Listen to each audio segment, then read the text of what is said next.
This video is going to walk through the 5-2 warm-up and the 5-3 notes. So if you will pause, if whoever's covering the class will pause, or if a student will pause the video, give the students about 5 minutes, and then resume the video once everybody's done with the warm-up.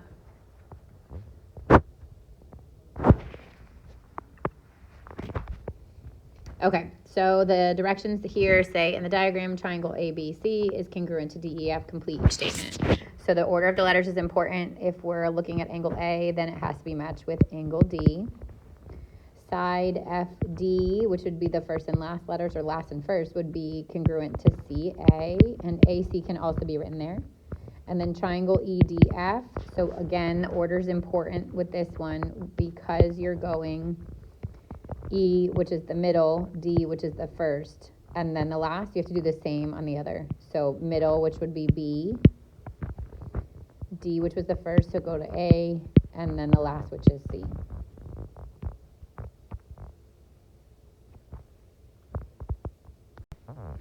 Question 4 says, use the given diagram to write a proof showing the two triangles are congruent. So I'm going to start with the given, and the given this time we get from the actual diagram. We would get angle W is congruent to angle Y. We would get angle XZW equals 90 degrees, angle XZY equals 90 degrees, or you could show that they're perpendicular either way. You get that WZ equals ZY and that WX equals XY. And all that is given from the diagram. So then in order to prove that triangles are congruent, we need 3 congruent angles and 3 congruent sides. The third side is shared by both, so we can say that that's congruent to itself. WZ or XZ would be equal to XZ, or congruent to XZ, and that would be reflexive. And then all we need is that last angle, which this top angle would be congruent to each other because the other 2 angles are congruent. So I can state that the other 2 angles are congruent. Angle XZW equals angle XYZ, because if they both equal 90, they equal each other. That's substitution.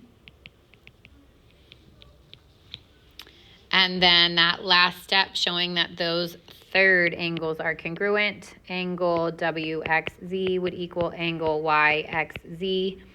That's the third angles theorem. So then I can jump to that the triangles are congruent. Triangle WXZ would be congruent to triangle YXZ. And that is the definition of congruent triangles or congruent polygons.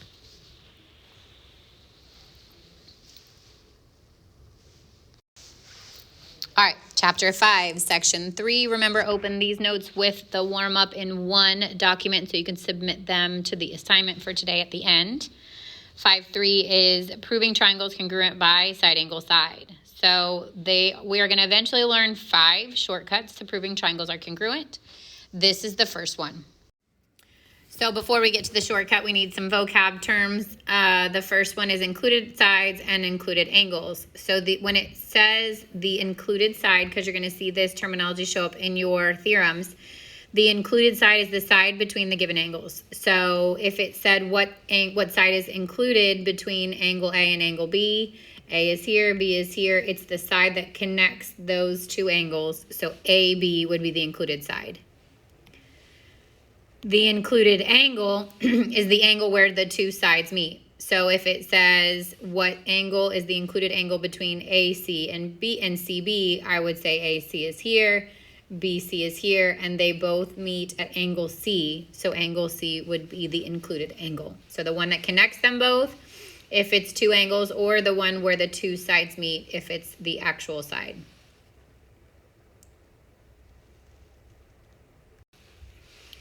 This is the first shortcut theorem, and it is called side angle side. We abbreviate as SAS.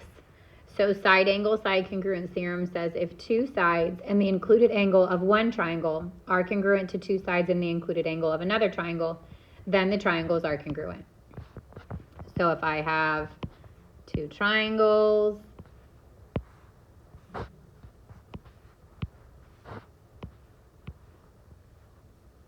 They don't necessarily have to be facing the same way, but if I had triangle A, B, C, and M, N, O, and I have two pairs of sides marked as congruent. So for example, AB is congruent to MN and CB is congruent to ON.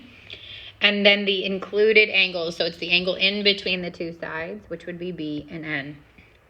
If that information is provided, then I can state that triangle ABC is congruent to triangle MNO, and my reason is side angle side.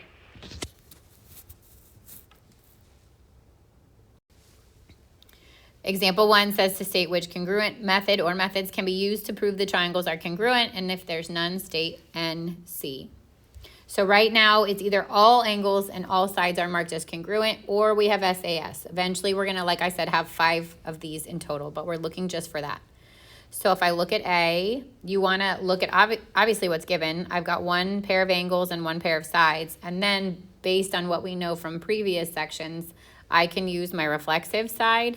But then I have two sides and an angle, and that angle is not the included angle. If I wanted to use the included angle, it would have to be this one. So these are not congruent. If you look at B, what's marked is the two pairs of congruent sides, the angle at the top, and you've got your shared side that's reflexive. So that's a second pair of sides, which means we've got side angle side. So this is a yes. And it would be side angle side. If you look at C, again, you've got one pair of sides marked as congruent, but you only have a 1 arc here and a 2 arc here, which means those aren't congruent. You do have vertical angles, but that still only makes one pair of congruent angles and one side. So that's not enough. Those would not be congruent. Looking at D, you've got the 2 marked on the outer side, the angle here, and this side that connects them, which would be reflexive. That is side angle side. So this is a yes.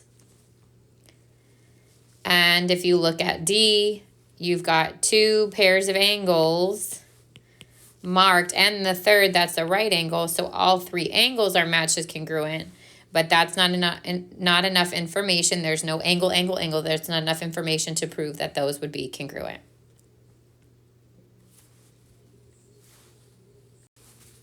Example 2 says, is there enough information given to prove the triangles are congruent, and if there is, state the postulate or theorem. So in this example, we're trying to prove ABE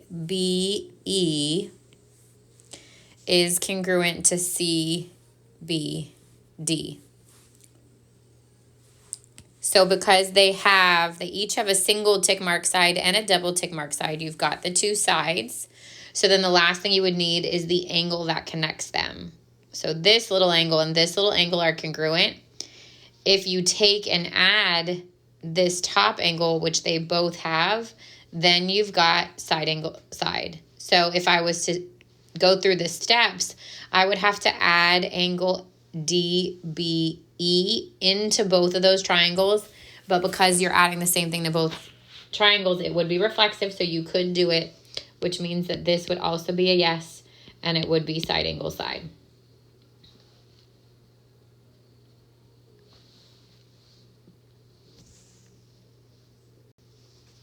Example 3 says state the third congruence you would need to prove the triangles are congruent by side angle side. So they're giving you 2 pieces of information. One is that ST is congruent to YZ, and the other that RS is congruent to XY. So in order to prove these are congruent, we would need to know the angle included between these 2 sides, or where the 2 sides meet, which would be S and Y, are also congruent. So the last piece of information would be that angle S equals angle Y, or is congruent to angle Y. And this last one, example 4, now we're doing a proof. So we are given BC is congruent to DA, which is the top side and the bottom side.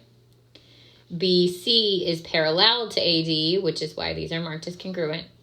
And your goal is to prove the triangles are congruent. So we want to we need side angle side here. We've got the 1 pair of sides. So I obviously state my given. BC is congruent to DA. BC is parallel to DA. That would be given. I need a second set of sides, and I need the included angle. So hopefully we see the easy one would be the side that they both share, which is AC, would be congruent to itself, and that's reflexive. So now we've got the two sides. What we need is the angle between them, which would be this top right corner here and this bottom left corner. If you use the parallel lines that are given and the side that they share as the transversal, then those two angles are actually alternate interior. And if the lines are parallel, alternate interior angles are congruent. So we can actually prove they're congruent. And that would be BCA is congruent to DAC. And the reason is the alternate interior angle theorem, which says if two lines are parallel, then the transversal cuts alternate interior angles in so that they would be congruent. And now we have enough information to prove the triangles are congruent. Triangle ABC is congruent to triangle CDA, and the reason is side angle side. So at this point, that's the only shortcut we have. Like we said earlier, eventually you're going to learn 5 total shortcuts, but this is where the quiz material is going to stop. So that's the good news. It's going to be 4, 1, 2, and 3, and then 5, 1, 2, and 3. So you can use the rest of the time today to work on your assignment. Make sure you submit the notes and warm up all in one document, and then use the remaining time to work on your 5-3 homework. Have a fantastic day, guys. I will see you tomorrow.